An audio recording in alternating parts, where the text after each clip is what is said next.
Hello guys, welcome back to our channel. We are so excited to have you again. Sunday Igboho, the number one man who is pushing for peace in the southwest.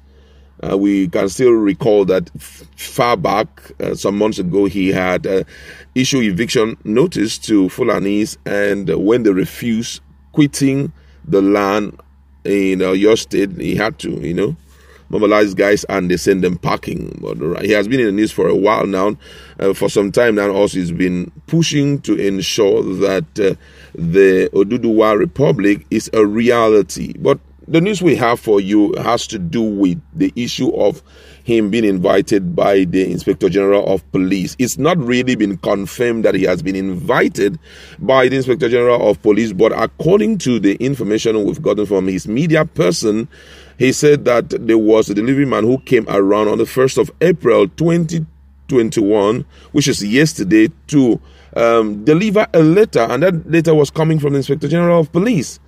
And when they declined collecting the letter, another person came. This time around, it was 6 policemen who came in a Corolla car to deliver that same letter to Igboho. He didn't say that they received it or they collected it, but the suspicion is that it may likely be invitation to Sunday Igboho by the Inspector General of Police. And a lot of question has been thrown out, and most people believe that, most people say Sunday Igboho shouldn't go there, except he is publicly, maybe in a press conference, the Inspector General decided to invite him over for questioning. But to say go, he shouldn't, because some time ago there was also a time in Lagos-Ibadan Expressway where he was about to be arrested, but the police came out and said, hey, we know nothing about it, you understand? But then that a lot of question is ongoing right now. A lot of people are asking questions right now, but this time around we're looking at what Femi Fani-Kayode had to say about it, because he has taken time to talk about it, the consequences of arresting him, what may likely happen, and all of that. We're going to look at it and what Nigerians have to say about it. And we are going straight to look at it from his social media space. And according to Femi Fani-Kayode, he said, I will say this just once. The biggest threat to the peace and stability of Nigeria today is a plan by some hardliners in the Buhari regime to kill, arrest, or detain my friend and brother, Chief Sunday Adeyemo, aka Sunday Igboho. Arresting or killing this man will be the biggest mistake that the Buhari government can make. I say this because, firstly, as far as I am aware, he has not broken any law, and secondly, because he represents the thoughts and aspiration of over 70 million Yoruba people. To every single one of those people, he is the greatest hero of the Southwest since Oduduwa. Equally relevant is the fact that he has made a pledge to keep the peace and has honored that pledge and commitment by participating and playing a key role in the biggest post-war peace deal in Nigerian history, in which he single-handedly guaranteed the safety of innocent Hausa Fulanis in the southwest, and even offered to protect and receive them after the food embargo on the south was lifted, and when the northern food suppliers refused to come south. Without Igboho's guarantee of safety for the northerners, the embargo would never have been lifted and a major conflict would have ensued. I know because today with Governor Yahaya Bello of Kogi State and others, I was deeply involved in the negotiations. There was also a plan to attack Southerners in the north, which would have resulted in a massive retaliation in the south by a powerful, well-organized northern group. But this was dropped after Igboho gave his guarantee and committed to peace with those that come in peace and live in peace in Yoruba land. This man saved both northerners and southern lives by this single action, and has refused to join others in attacking innocent Hausa Fulanis in the southwest. Instead, he has focused on defending the Yoruba people and protecting them against the homicidal and violent Fulani terrorists that are launching daily attack against them from the forest of the west.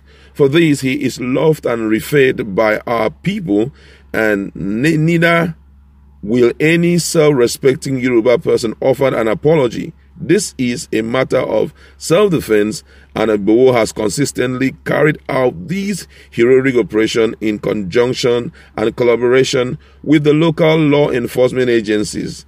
That is why millions love and admire him. He has done what the federal government has failed to do and provided security for our people.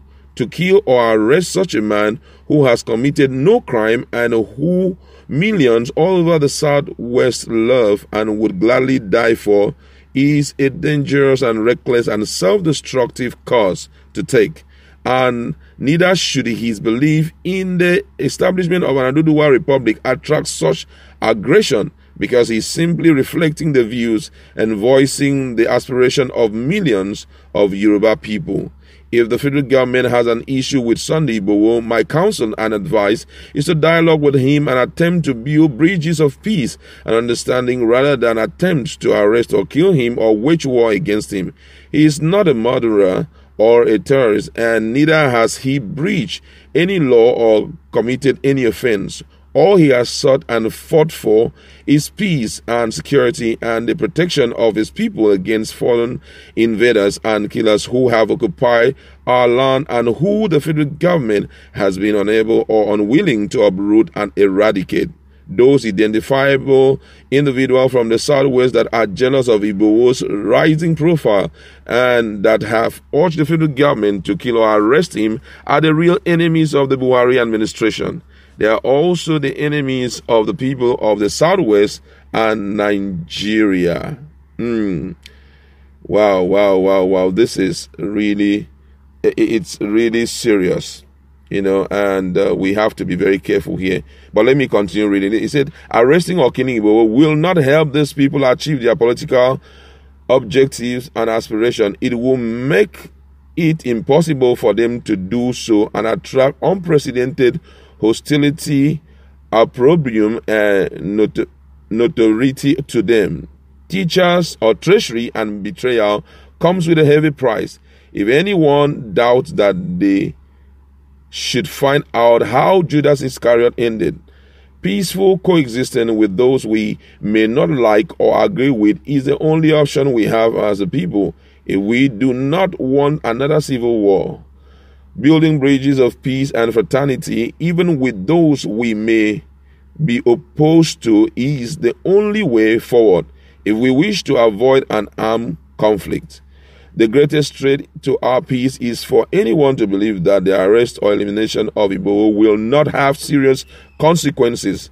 This would be a grave miscalculation on the part of those who are contemplating it and would lead us down the road of turmoil, conflict, chaos, and mutually assured destruction. I pray that good sense prevail and that we avoid that road. Wow, that was a long read, but it was worth it.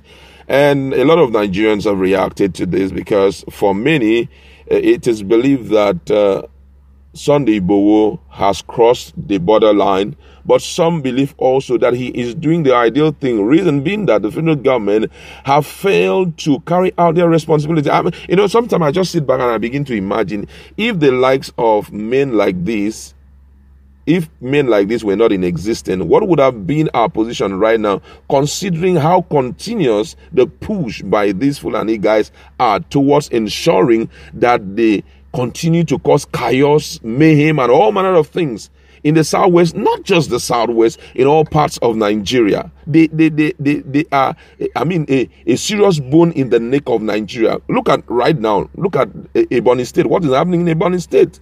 A lot of people are down to a point that the governor needs to wake up and say, hey, you guys need to stop this carnage by forming for yourselves a local vigilante. Get them equipped immediately so that they can stop these guys from invading our land and causing tears on a daily basis like this. So you now realize that it's not just in this area or in the Southwest this is happening. In other places it's happening. And the likes of Sunday Igboho, if he was not around, I wonder what will happen in the Southwest. Because guess what? Shockingly, the federal government is not doing anything about it.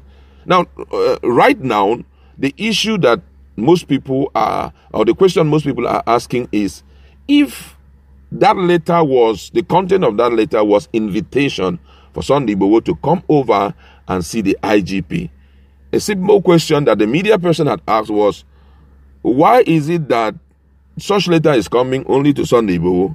Why not give the letter to the bandits and those who are troubling Nigeria, which is very glaring to many? Why don't you extend same letter to them? And another person also say, even if you can't get to those bandits because possibly you don't know their faces and you don't know where they are, there is a man who is acting like their proxy, talking about Sheikh Gumi. You know, that's the man who was able to go in and negotiate the release of people from the captivity of these bandits. Okay, give the letter to the proxy, let him go ahead and extend it to these people so that they can also come forward and meet with the IGP. A lot of questions have been asked. And I pray that this will not translate to something unthinkable, because if you ask me, I don't want anything called war in Nigeria. Let's try to, from all in, try to see how we can maintain peace. Because just like Femi Fani-Kayode had rightly said, if you touch this man, this one is not go come. If you touch him, something very horrible will happen in Nigeria. It's a prediction. But at the same time, if you look into the future, you see it. Don't forget, if you go through our feed, you will also see another video, like another info like this. This one was coming from a prophet, a man of God, who said that if they touch him, if they touch the likes of Nnamdi Kanu, touch the likes of Sunday Igboho and other persons, that will be the end of this administration. And hey, we are not praying to see such happen, because it would not be interesting. That's the truth.